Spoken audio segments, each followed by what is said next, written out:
ഉച്ചയ്ക്ക് 2:15.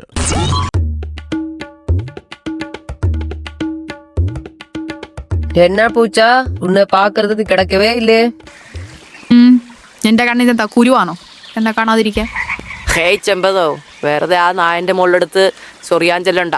അവള് സൈക്കോയാ. അയ്യേ, അതെന്റെ മകളൊന്നുമല്ല. ഒരു ഒഴുക്കിന് പറഞ്ഞതാടാ പട്ടി. ദേ ഉണക്ക പശു, എന്റെ ഈ കൈതളത്തിയൊരെണ്ണം തന്നാനുണ്ടല്ലോ. പിന്നെ എന്റെ കയ്യും കാലും മാങ്ങാ പറിക്കാൻ പോകുവാണല്ലോ.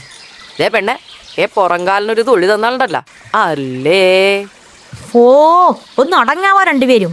എടി നീ ഒന്നും മിണ്ടാതിരിടി. എരി എങ്ങനെ മിണ്ടാതിരിക്കാനാടി? ഈ നായിന്റെ മോള് സോറിയുടെ പട്ടി, ഈ പൂച്ചയുടെ മോള് ചൊറിയണ വർത്താനം പറഞ്ഞ് വരുന്നത് നീ കാണുന്നില്ലേ? ഇവളെ കൊണ്ട് ഈ വീട്ടുകാർക്കോ നമുക്കോ എന്തെങ്കിലും പ്രയോജനമുണ്ടോ? എരി നിങ്ങൾ കേൾക്കണം. കഴിഞ്ഞ ദിവസം ഇവിടുത്തെ ആപ്പാപ്പൻ നടന്നുകൊണ്ടിരുന്നപ്പോൾ മുറ്റത്തൊന്ന് ഉരുണ്ട് വീണു. അതുവരെ അങ്ങേറെ കൂടെ നടന്ന് ബിസ്ക്കറ്റ് തിന്നോണ്ടിരുന്നവളാ. അവള് തിരിഞ്ഞൊരൊറ്റ പോക്ക്. പിന്നെ ഞാനാ കുരച്ച് ആളെ കൂട്ടി അങ്ങേരെ ആശുപത്രിയിൽ എത്തിച്ചത്.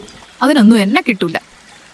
ഇവനാണെങ്കിൽ ആരെങ്കിലും എന്തെങ്കിലും തിന്നാൻ ഇട്ടു കൊടുത്താ പിന്നെ അവരെ മണത്ത് നടന്നോളൂ. അവർ രണ്ടെണ്ണം തന്നാലും ഇളിച്ചോണ്ട് നിന്നുകൊള്ളു. ഞാനേ അന്തസ്സുള്ള കടുവ ഫാമിലിയിൽ പെട്ടവളാ. തറവാടിയാ ഞാൻ. എടി, അവനെ തിന്ന ചോറും നന്ദിയെങ്കിലും കാണിക്കും. ഞങ്ങളാണ് തരുന്ന ഭക്ഷണത്തിന് പാലും കൊടുക്കും. നിന്നെ വളർത്തിട്ട് എന്ത് കിട്ടാനാടി? ക്യൂട്ട്നെസ്. എന്തോന്ന് ക്യൂട്ട്നെസ് അത് ഞാൻ വാരി കോരി കൊടുക്കും. പിന്നെ എന്നെ ഒരുമാതിരി ചൊറിയാൻ വന്ന ആരാണെന്ന് ഞാൻ നോക്കൂല. ഞാൻ മാന്തും. അല്ല, മോന്ത നോക്കി മാന്തും. ആ തള്ളയാണേലും ശരി, ആ കൊച്ചാണേലും ശരി.